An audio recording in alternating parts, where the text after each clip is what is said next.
ओमवती देवी जी और इनके बच्चे हैं। ये गुरु पूर्णमासी से पहले 1 महीना इस आश्रम के लिए 15,000 रुपये का फ्रिज भी डाल गए थे और एक दिन संतों का भक्तों का भोजन भंडारा भी किया था। और आज भी बड़ी श्रद्धा से ये जो राजेंद्र सिंह और देवी ओमवती जी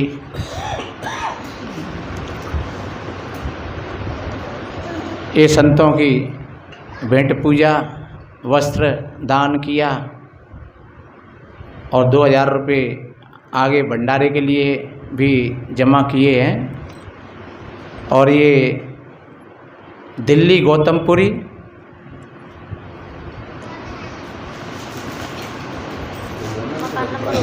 और मकान नंबर है 819, वहाँ के जो रहने वाले हैं। और यूट्यूब पर सुना होगा इन्होंने कार्यक्रम को, तो तब से ऐसी श्रद्धा बन गई है। पहले भी परिवार के साथ आए थे और अब भी यहाँ उपस्थित हुए हैं, विराजमान हुए हैं। एक इनके मित्र और हैं विक्रम सिंह, वो भी पास में ही रहते हैं, वो अभी शायद आए नहीं हैं। पहले भी उन्होंने 1100 रुपया इनके हाथों से ही भेजे थे और अब की बार भी भेजे हैं संतों के भोजन भंडारे के लिए। और इनकी बेटी हैं विमला और कुसुमा, दोनों ने 1,000 रुपया भंडारे के लिए यहाँ समर्पण किया है। और बेटा है राहुल और राजकुमार, उन्होंने भी 1,000 रुपया भंडारे के लिए यहाँ समर्पण किया है। और बेटी की बेटी है, उन्होंने भी 100 रुपया यहाँ भंडारे के लिए समर्पण किया है। और हमारे 1,000 रुपया जो भक्त राजपाल सिंह जी जो कोसंडा से, जिला हाथरस लगता है शायद, और वहाँ से पधारे हुए हैं और बड़ा ही विलक्षण आदमी है ये। 60 साल की उम्र में भी और दौड़ में अब भी 10 किलोमीटर की रोज़ दौड़ करते हैं सवेरे, और खूब उनको इनाम मिलती हैं, पुरस्कार मिले हैं सरकार की तरफ से। न खड़े हो जाइए। और राजपाल सिंह जी देखो 10 किलोमीटर रोज़ दौड़ लगाते हैं ये अब भी। हाँ, 10 किलोमीटर की रोज़ दौड़ लगाते हैं रोज़। हाँ, और शरीर ऐसा है शीशा लोहा बिल्कुल। हाँ, और पहले भी जब आते हैं जब भी यहाँ सेवा दे जाते हैं, तो हम धन्यवाद देते हैं ऐसे लोगों के लिए कि कम से कम ऐसे लोगों से और हमारे ऐसे लोगों को जो हमारी किरण साध्वी हैं और भी भैया हैं जवान जो 6-6, 7-7 बजे तक सोते हैं, तो इनको भी ये सबक लेना चाहिए कि जो ऐसे लोगों से, और हमें भी शरीर से खूब अच्छी मेहनत करना चाहिए। हाँ, अच्छा, हाँ हाँ, आ जाओ आ जाओ आ जाओ, सुनाओ।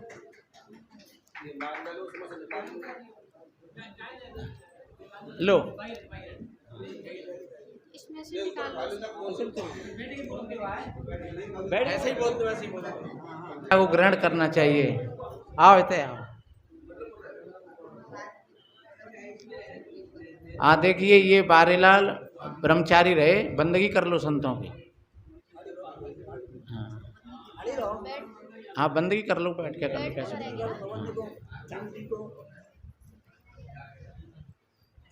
और ये अब तक ये करीब 2 साल से आश्रम पर रह रहे थे, सेवा कर रहे। वह सत्संग में काफ़ी दिन से जुड़े हुए हैं। आज इनको साधु वेश में ले जा रहे हैं। और आज का भोजन भंडारा भी सब इन्हीं की और इनके परिवार भाई बंधुओं की तरफ से है, सभी संतों का भक्तों का। सवेरे जलपान भी इन्हीं की तरफ से रहा और भोजन भंडारा भी इन्हीं की तरफ से है। और निवेदन है सभी भाई बहन कोई भी बिना भोजन प्रसादी के यहाँ से नहीं जाएंगे, सभी भोजन प्रसादी पा करके ही जाएंगे। तो आज इनको साधु वेश में हम ले जा रहे हैं। और यहाँ जो साधु बना रहे हैं, तो साधु में एक तो नामकरण किया जाता है, तो इनका नाम रखा है यहाँ वीरेश दास। इनका नाम जो बारेलाल था, तो नाम रखा है वीरेश दास। हाँ, तो धर्म प्रेमी सज्जनों, शक्ति स्वरूपा माताएं और बहन,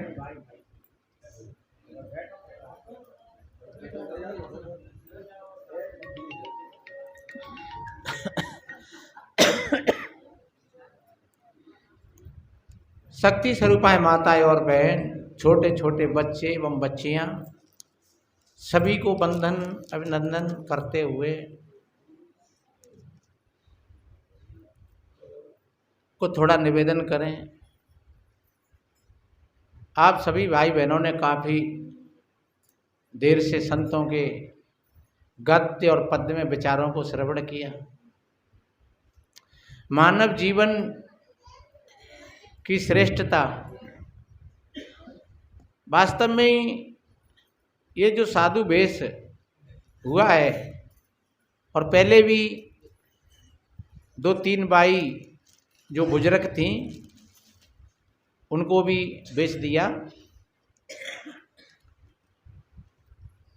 कहती हैं जैसा कांच है कांच और वैसा नाच है नाच, बाना पैरे सिंह का चले भेड़िया चाल, और बोली बोले श्यार की कुत्ता खावे फार। कोई भक्त अगर अपनी गृहस्थी में रहकर के भाई और बहन बढ़िया भजन करते हैं, सेवा करते हैं, ध्यान करते हैं, ईमानदारी का जीवन जीते हैं, वो साधु ही कहलाते हैं। साधु एक पहचान है। फिर समाज में संतों के साथ में बैठ जाते हैं, भेंट पूजा भी मिलती है, वो एक सम्मान है। और वो सम्मान काय का है? वो एक त्याग और वैराग के लिए है।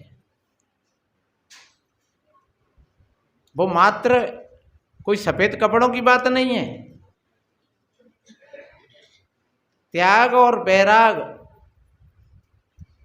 जहाँ जिन भाई ऐसे कोई साधक होते हैं जिनके अंदर में किसी भी प्राणी पदार्थों के प्रति कोई विशेष राग और द्वेष ना रहे, कहीं कोई चिपकाहट ना रहे, कोई मोह और ममता ना रहे, तब वो इस भेष के योग्य होते हैं और पूजा के भी योग्य होते हैं।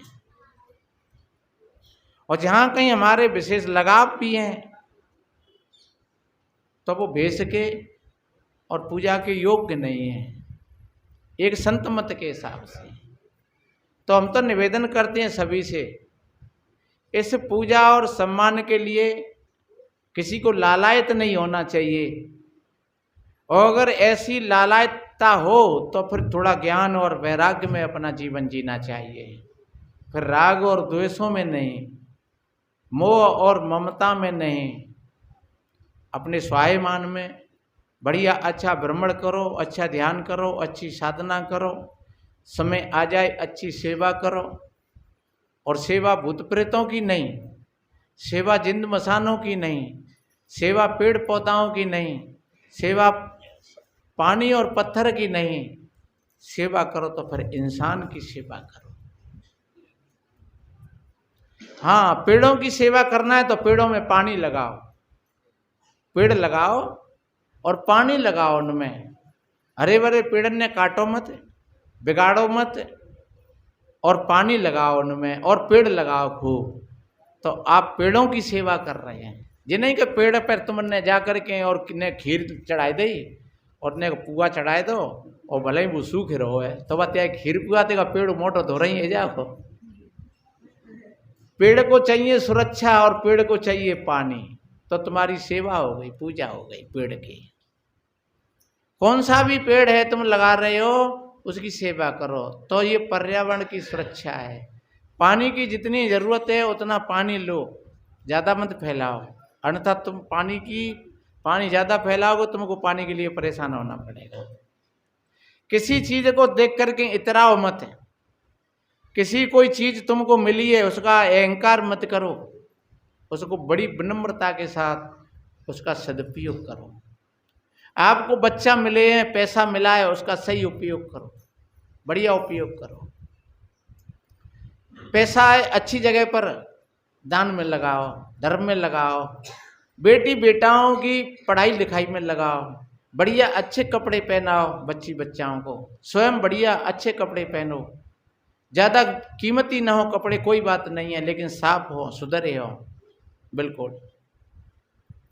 घर भीतर में भी अपने बढ़िया शुद्ध सफाई का जीवन जियो, तो आपकी दर बदर उन्नति होती चली जाएगी। आप उस शिखर की ओर बढ़ते हुए चले जाओगे।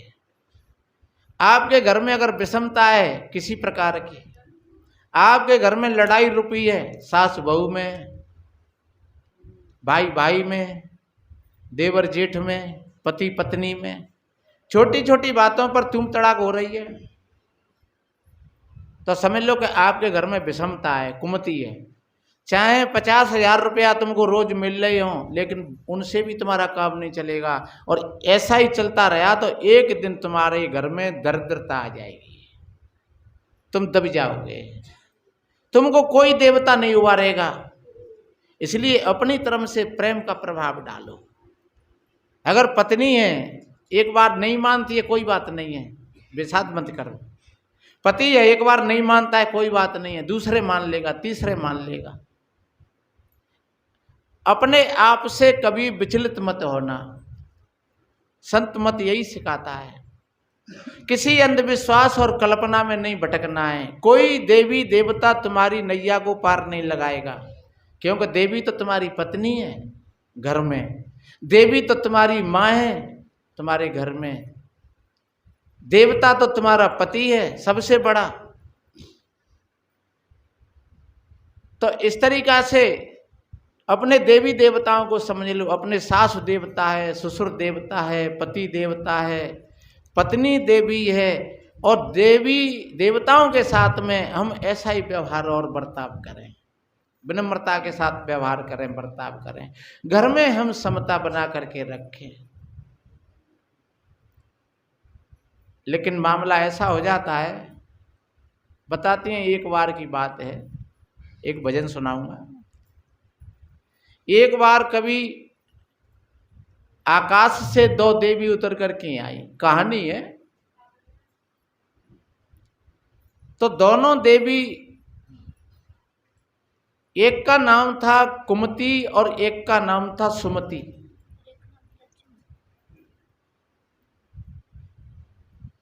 तो जो कुमति थी वो मैली कुचली थी, और सुमति थी वो एकदम साफ सुथरी थी। तो दोनों वो आई उतर करके, और थोड़ी सी धूप पड़ रही, कोई ताला मिला होगा। कुमति ने कहा, बहना नहीं हो तो गर्मी पड़ रही है, इसमें स्नान कर ले। बोले हाँ बहना कर लो। कोई नहीं था, बियावान जंगल था। सारे कपड़ा दोनों ने उतार करके किनारे पर रख दिए, और दोनों सरोवर में घुस गई। कुमति ने कहा, बहना नहीं हो तो एक होड़ बदले, हम तुम दोनों ही तो हैं, बदले। बहना क्या बदलेगी? कि जो पानी में जितनी देर तक डूबा रहेगा उसकी जीत होगी, और जो पहले उछल करके आ जाएगा उसकी हार हो जाएगी। तो सुमति ने कहा ठीक है। तो सुमति थी, सुमति के विश्वास भी था, लेकिन कभी कभी विश्वास में धोखा भी हो जाता है, पर घबराने की बात नहीं है। जैसे ही दोनों ने डुबकी लगाई तो सुमति तो डूब गई गहरे में, और कुमति तुरंत वहां से भागी और आकर के और सुमति के कपड़ा पहन लिए उसने, और सुमति के कपड़ों को पहन करके वो थ्रू हो गई। अब बहुत देर बाद में सुमति उछल करके आई तो देखा उसने, जब देखा तो अब वो कुमति के कपड़ा रखे थे गंदे संदे। अब बेचारी परवशता थी, अब वहां से कोई निर्वस्त्र होकर के तो जाने से रही, तो उसने फिर वही मैले कुचले कपड़ाओं को पहन लिया, और आज तक वो दोनों इसी रूप में घूम रही हैं। कुमति का जो रूप है वो बहुत बड़ा सुंदर नजर आता है, और सुमति का जो रूप है वो बड़ा सीधा साधा भोला भाला ऊपर से। लेकिन हम जाते हैं तो उस चमक दमक पर चले जाते हैं, और हम कुमति को ही आमंत्रित कर लेते हैं। जैसे राजा दशरथ के घर में 3 रानी थी, तो कैकेयी से ही ज्यादा प्रेम था राजा दशरथ का, और कैकेयी का मतलब है कुमति से प्रेम। वो कितनी सुंदर लगती थी। जब जब राजा आता तो उसके रूप की प्रशंसा करता था, लेकिन असली रूप नहीं था वो राजा के सामने।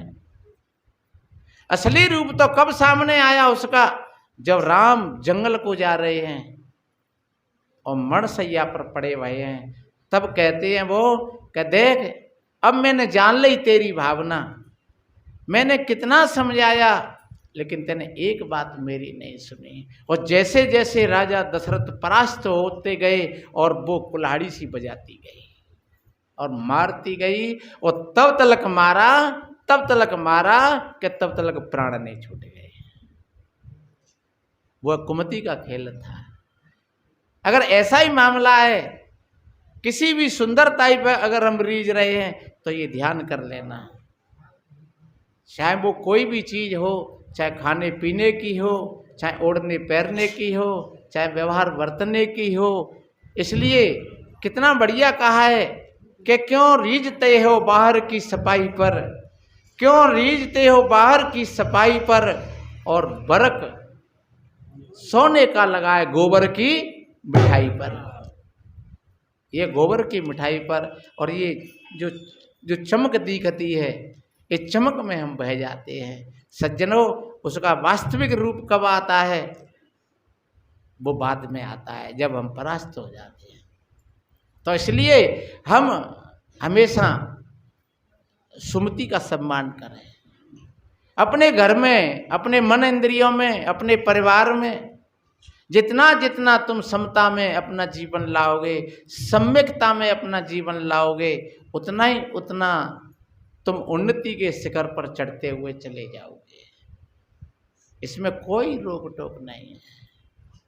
तो इसलिए संत समझाते हैं, मेरे भाई बहनों, हमें अच्छा जीवन बनाने के लिए, बढ़िया जीवन बनाने के लिए ये मानव शरीर मिला है, बड़े परम सौभाग्य की बात है। हमें जितना हो उतना अंधविश्वास और रूढ़िवादों से हट जाना चाहिए। तमाम तरीका के व्यसनों को हमने पाल रखा है, इन व्यसनों से हमें हट जाना चाहिए। और देखिए हमारे राजपाल जी कितनी बढ़िया बातें बता रहे थे। सवेरे जगो, पानी पियो, 1 गिलास पियो, 2 गिलास पियो, थोड़े घूमो फिरो, और आपका पेट साफ होगा। आप दशा मैदान के लिए जाओगे और फिर आप थोड़ा घूमो, थोड़ा परिश्रम करो, शरीर से परिश्रम करो। शरीर से अगर परिश्रम करोगे तो आपका शरीर रोगी नहीं बनेगा। आप डरे पड़े रहोगे तो निश्चित रूप से आपका शरीर रोगी हो जाएगा। फिर आप दवा खाते रहिए, और दवा कोई उपचार नहीं है। दवा से मात्र रोग दब जाता है, ये नहीं है कि ठीक हो जाए रोग। रोग ठीक नहीं होता है। रोग ठीक होता है तो संयम से होता है, साधना से होता है। और संयम बताते हैं सदगुरु। सदगुरु वैद्य बचन विश्वासा, संयम ये न विषय की आशा। सदगुरु कितना बढ़िया, सदगुरु को वैद्य कहा है।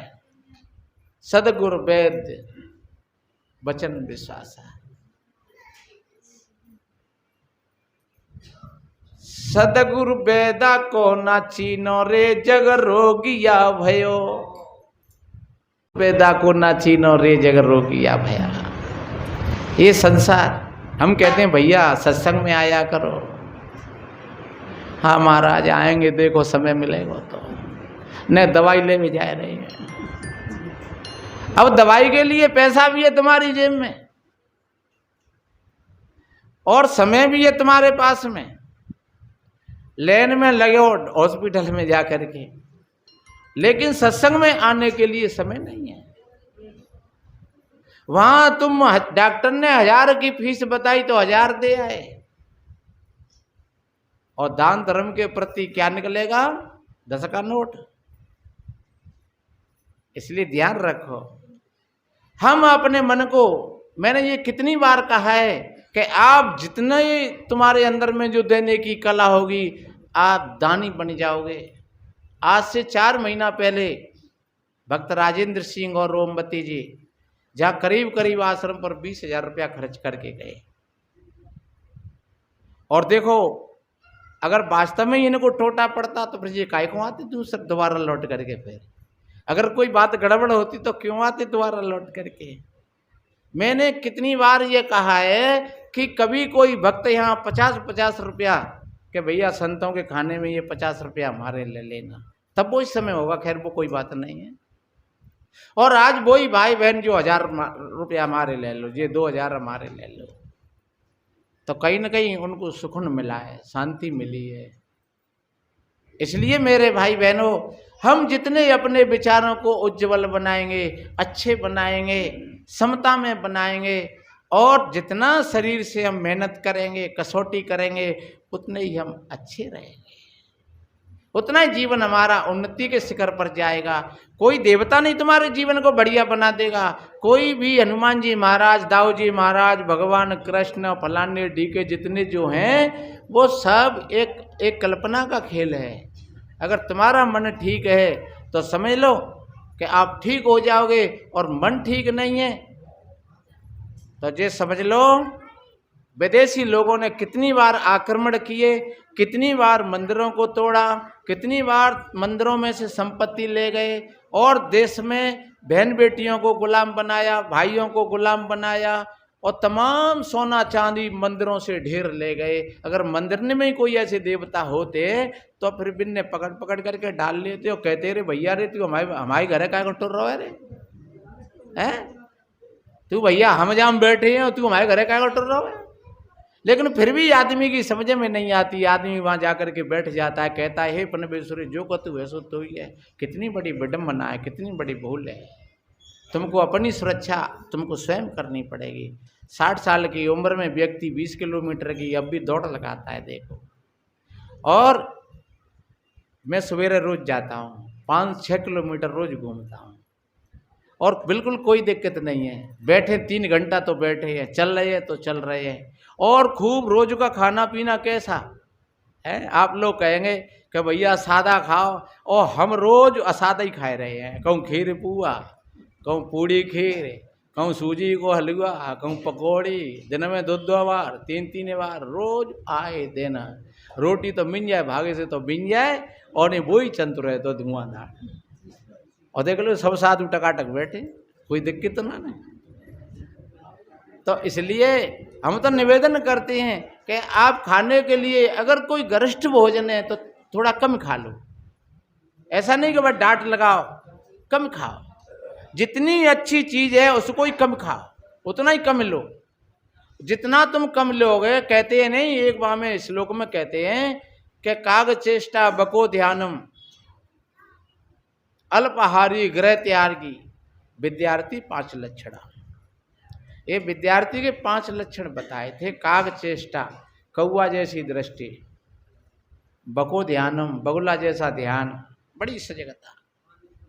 एक पैर से खड़ा रहता है, टकटकी लगाता रहता है। हालांकि वो बगुला है, बा को ध्यान काय को है। हाँ, बा को ध्यान तो मछली पकड़े हुए को है। तो ऐसा ध्यान मत लगाना क्या कहो चीजें पकड़े हुए को ध्यान लगाए रहे हो। हाँ, ध्यान लगाओ तो ध्यान में सारी चीज छूट जाए, वो ध्यान है। ऐसा ध्यान बढ़िया, किसी भी कार्य को कर रहे हैं तो बड़ी सजगता के साथ, ध्यान के साथ। हमारे यहाँ एक साधु है, बातें तुमको काम है कहियो तो वो जरूर बातें कहियो जाए, ऐसे करियो तो फिर भाई उल्टो करेगो, और भाई जरूर ही बिगाड़ देगो। और फिर बातें अगर कहूँ ने कही बातें को ने कमजोर रहो तो फिर भाई लड़वे तैयार रह जाओ। कमजोर रहो तो ने तगड़ा हो तो फिर पानी पकड़ लेगो, 8 फेर गंती है गई। और ने कमजोर रहो तो बिजली लगा देगा, भाई मात तो जाए। तो मेरे भाई बहनों ऐसा नहीं, ये बहुत बड़ी एक निरालसता, बहुत बड़ी एक कायरता, बहुत बड़ी मूर्खता, बहुत बड़ा अज्ञान है ये कि किसी छोटे पर सवार हो जाओ और किसी बड़े की खुशामंद करो। ऐसा नहीं। और गैल में लेटरिन को बैठ जाओ, फिर आंखें निटे रहो। काम को करो होश के साथ, ध्यान के साथ काम को करो। चाहे भले ही झाड़ू लगा रहे हैं ध्यान से लगाओ, बर्तन मांज रहे हैं ध्यान से मांजो, स्नान कर रहे हैं ध्यान से करो, कपड़ा धो रहे हो ध्यान से धो, और भोजन बना रहे हैं ध्यान से बनाओ, प्यार से बनाओ, श्रद्धा से बनाओ। भोजन बना रहे हैं टे टह रही है और रोटी भर गई, कहूँ कच्ची रह गई, कहूँ बताई पर डरी रहेगी, कहूँ घई में ही भर गई, और टे वो भोजन नहीं है, वो विष हो गया। वो खाएगा वो बीमार होगा। ये भी ध्यान रखो। भोजन बनाओ, प्यार से बनाओ, श्रद्धा से बनाओ, अपना पाठ समझ करके बनाओ। तुम्हें कोई तकलीफ है, परेशानी है तो हट जाओ, भाई मेरे बस की बात नहीं है तो कोई बात नहीं है। किसी काम को करो ध्यान से करो, वो तुम्हारी साधना बन जाएगी, जीवन में एक सजगता बन जाएगी। काग चेष्टा बको ध्यानम स्वान निद्रा। कुत्ता जैसी नींद, कुत्ता चाहे कितना भी सो रहा हो और तुम पास होकर के अगर निकलोगे तो उसकी तुरंत आंख खुल जाएगी। ऐसे गहरा ऐसे नहीं सोना चाहिए, बिल्कुल लापरवाही होकर के नहीं सोना चाहिए। अगर वास्तव में संतों ने तो ऐसा कहा है कि जो ध्यान से अगर सोते हैं तो उनकी नींद भी ध्यान बन जाता है। अगर ठीक सोने वाला है, बढ़िया अच्छा सोने वाला है, तो मैं कहता हूं 1.5 फुट जगह में वो सो जाएगा। और 1.5 फुट में तो सोआ तो है कि 6 फुट में सोएगा है? अरे 6 फुट न्यो है गई और 1.5 फुट न्यो है गई, इतने में ही सोता है बस। पर कछु सोए वार ऐसे हैं कि वो पैर तक होंगे तो फिर सिर तक हो। तो ऐसे नहीं, तुम अगर बेहोशी में सो रहे हो, कपड़ा कहूं डरे है, कहूँ लंगोटी फैल रही है, बड़ी साधना के साथ अगर सो रहे हो तो तुम 1.5 फुट में ही हाँ तुम सो जाओगे। काफी लोग थकतन पे तो लुढ़क पड़ते हैं, थकत सो रहे हो लुढ़क पर। तो ये बेहोशी की नींद है। सदगुरु बताते हैं कि जागत में सोबन करे और सोबत में लो लाए, और शब्द डोर लागी रहे तार टूट नहीं जाए। ऐसा ध्यान बना रहे, ऐसी नींद हो। काग चेष्टा बको ध्यानम स्वान निद्रा तथे बचा अल्पाहारी। थोड़ा आहार, कितनी बढ़िया चीज है, थोड़ा खाओ, 2 बार खा लो, 3 बार खा लो, थोड़ा खाओ। थोड़ा तुम जहर भी खा लोगे वो भी पच जाएगा, और ज्यादा तुम खीर खा जाओ तो वो तुम्हें बीमार कर देगी। ज्यादा दूध पी लो वो तुम्हें बीमार कर देगा, और दूध और खीर तो जरूर बीमार करेंगे वे। शायद सूखी रोटी अगर ज़्यादा खा जाए तो वो पच भी जाएगी, लेकिन दूध और खीर और पुआ तो जरूर बीमार कर देगा। तो इसलिए जितना बढ़िया भोजन हो उतना ही कम भोजन खाओ, अल्पाहारी और ग्रह त्यागी। समय पर सोना और समय पर जगना। सज्जनों, समय पर जो सोते हैं, समय पर जगते हैं और अपना कार्य करते हैं, वो हमेशा निरोगता का जीवन जीते हैं। और निरोगता का जीवन जियोगे, आपकी धर्म में आस्था बनी रहेगी। आप शाम को बैठो, सवेरे बैठो और पहचानो अपने आप को। एक भजन सुनाए, समय अपनी ओर चल रहा है और भंडारा भी तैयार हो रहा है, और मैंने बोल दिया है सभी भाई बहन ये भंडारा पा कर के ही जाएंगे। आज जो हमारे वारे लाल जी जो पिपरी गांव के हैं, अब तो वो बहुत काफ़ी दिनों से यहाँ रह रहे थे, तो उन्हीं के भाई और उन्हीं की तरफ से आज का भोजन भंडारा रहा है। तो सभी भाई बहन यहाँ भोजन प्रसादी पा कर के ही जाएंगे। तो एक भजन निवेदन करें। सभी संत गुरु जन जो समझा रहे हैं, सभी संत गुरु जन जो समझा रहे हैं, चर्चा भुलाना मामूढ़ता है। बड़े भाग से ऐसा अवसर मिला है, बड़े भाग से ऐसा अवसर मिला है। निरर्थक बिताना मामूढ़ता है। आरती हो गुरु आरती, गरीबन बाज साहेब आरती आरती दीन दयाल साहेब आरती हो ज्ञान आधार विवेक की बाती सोरते जोते जा जागे साहेब आरती हो आरती गरीबन बाज हे आरती हो दरस परस गो चरण शरण भयो दरस परस गो चरण शरण भयो टूटे गयो यम जाल साहेब आरती हो आरती गरीब बाज साहेब आरती हो